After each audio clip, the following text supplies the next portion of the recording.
And moving right along, my stock to watch today is Disney, the company plummeting another 13%.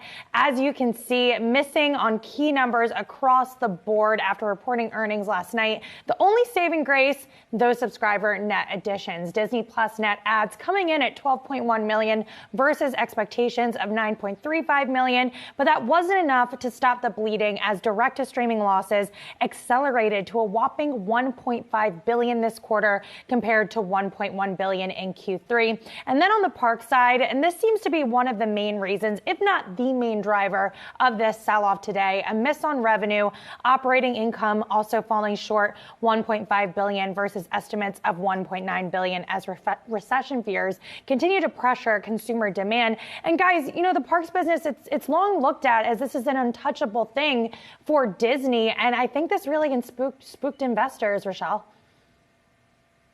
I mean, absolutely. I mean, we heard from analyst Michael Nathanson from MoffettNathanson saying, rarely have we ever been so incorrect in our forecasting of Disney profits. Disney is that bellwether company when it comes to consumers, what they're willing to spend.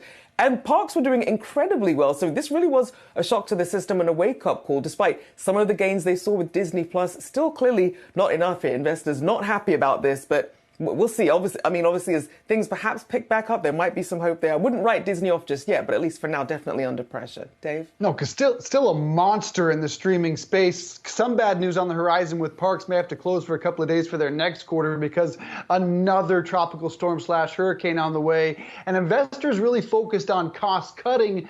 But Disney/ESPN wants to keep the deal with the NBA, which expires after next season. The NBA wants $75 billion a year, reportedly. How do they balance that with those desires from investors to cut costs on content spend? It's going to be an interesting road ahead, Rochelle. For sure. We know those bidding wars for some of those sports streaming things continue to rise.